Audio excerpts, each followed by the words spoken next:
From being a Disney star to being the main character in a Netflix series, which has broken the all-time record for the most watched English language series in a week in the history of the streaming service, surpassing the most popular season 4 of Stranger Things. Jenna Ortega has become everyone's favourite actress at the moment, killing her new role in the now famous series Wednesday. And this video is going to show you how she got to the heights of success she's reaching. Jenna was born on September 27th, 2002 in Coach Valley, California. Her father was Edward Ortega, who was a businessman, and her mother was Natalie Ortega, and she was a nurse. Jenna got the idea of being an actress at the age of 6. With the thing that I found interesting about you is that I read that you wanted to get into acting when you were like 6 years old.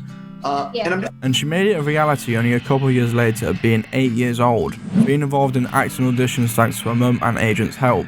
In an interview with Collider, Jenna would say that she was initially inspired to pursue acting after watching the performance of actress Dakota Fanning in the 2004 thriller film Man on Fire, stating that after watching Dakota, who was obviously so talented from such a young age, I decided that I want to be the Puerto Rican version of her. But I'm not entirely sure that Jenna expected the come up that she has had. I was curious, what was it that you saw that said, I want to go do that? I saw my older sister was watching Man on Fire with Denzel Washington and Dakota Fanning.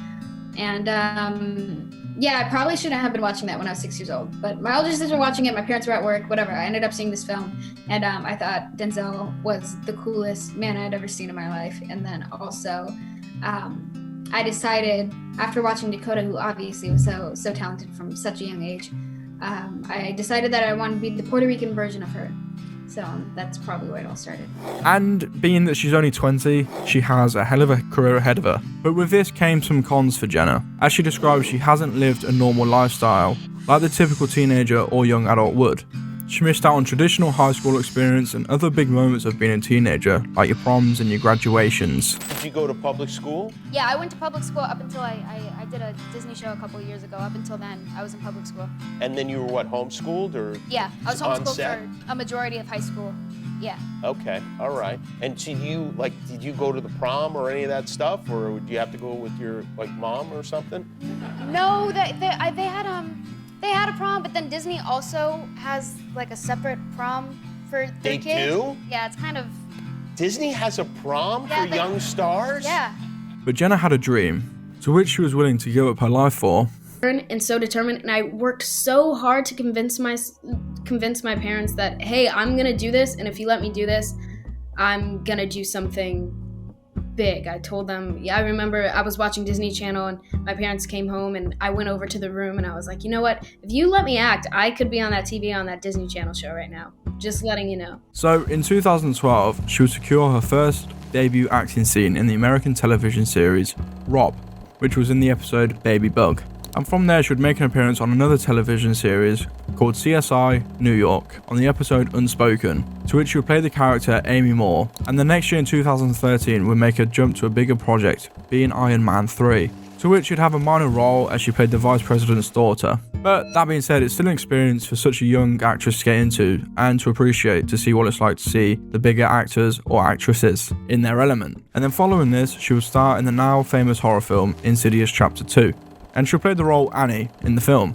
That year, both Iron Man 3 and Insidious Chapter 2 would be successful at box office, with Iron Man 3 being the year's second top grosser. But no matter what role or how important she was to these type of projects, it was obviously a massive jump and honour to be such a part of a project to be picked out for these. And obviously being such a young age, she'd learn a lot from this. And then following her participation in the 2 films previously, she also had a few other projects to which she would participate in. But the one project that got the snowball rolling for Jenna was when she would play a pivotal recurring role in the TV series Jane the Virgin, to which she would play young Jane. So obviously playing a critical role in the series was massive for Jenna's reputation, because if she killed the acting and the element of being in her character, she would not only get more chances to be involved in bigger projects, but she'd also start to gain traction from the outside world and gain fans, to which she absolutely did.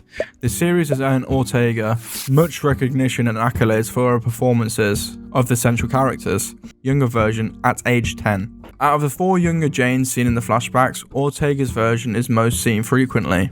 Then comes 2015, which was maybe a quiet year for Jenna to her standards, as she was only involved in 2 projects, but it would keep her busy for the year.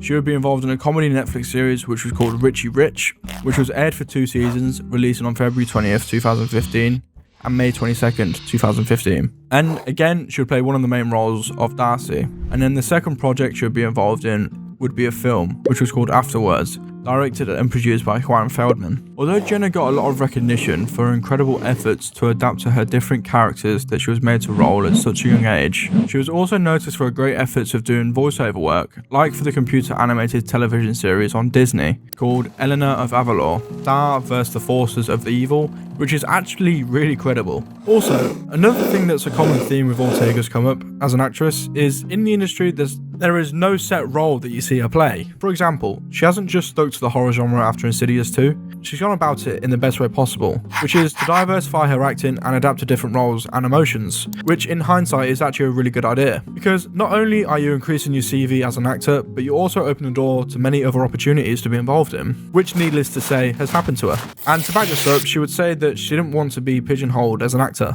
and her desire was to do the most diverse roles that I can possibly can, and really switch it up, which has made the transition to mature roles easier for her. She also said that the horror works that she'd done, like being involved in Insidious 2, is where she feels most comfortable when acting. But Ortega's talent and dedication to her craft has played a major role in her success. To do this part because I just want to do her justice. So I went to fencing lessons twice a week. No. Quick. Good. I went to cello lessons twice a week. Yeah, that's it. You got it. A big part of it too was just physicality. I would walk like Wednesday, and I think that people thought I might have been kind of crazy because I wanted her to be specific and certain and assertive. She's like a silent movie actress in the sense where she's able to convey things without words. However, she has also faced challenges and setbacks along the way. In an interview with Teen Vogue, Ortega spoke about the difficulties of breaking into the industry as a young actress, saying, "It's tough when you're starting out because you're not always going to get the roles you want. It's hard to get your foot in the door. But once you do, it's all about the work you put in and the talent you have." Despite these challenges, Ortega has persevered and continued to pursue her dreams. She has demonstrated a strong work ethic and dedication to improving her craft, which undoubtedly contributed to her success. And then in 2018 would be a part of a very successful Netflix series called You.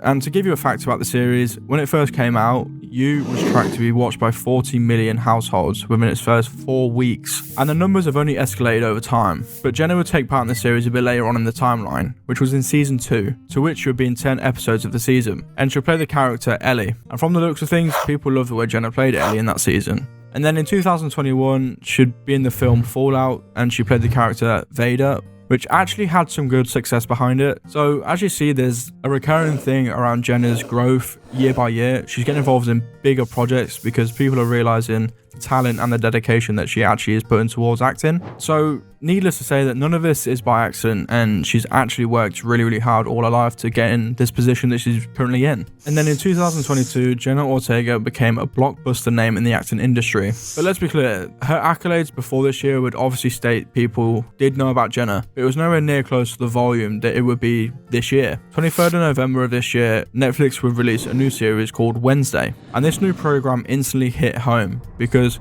people were waiting for a fresh breath of air of a new program to watch. And needless to say that Wednesday delivered it all, and mostly because of how invested she was into her character. It was truly a masterpiece. She appeared as Wednesday Addams and was the center of the whole season, and she didn't let anyone down. Pugsley, you're soft and weak. You'll never survive without me. And obviously from the massive success of Wednesday, which to mention has garnered over 400 million hours viewed, Jenna Ortega now has the spotlight on her.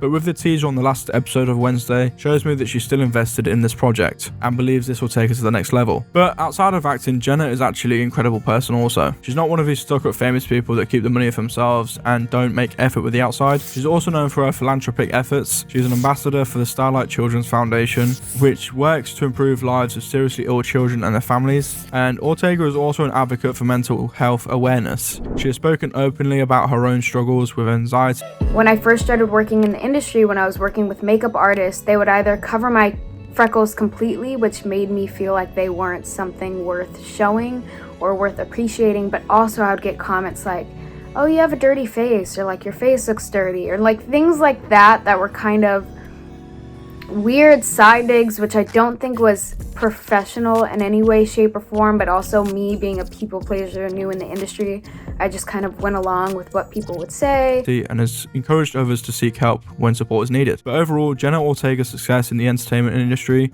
can be attributed to her talent, dedication, and hard work. But with her passion for acting and her commitment to make a positive impact on the world, there is no doubt that Ortega will continue to thrive and achieve great things in the future.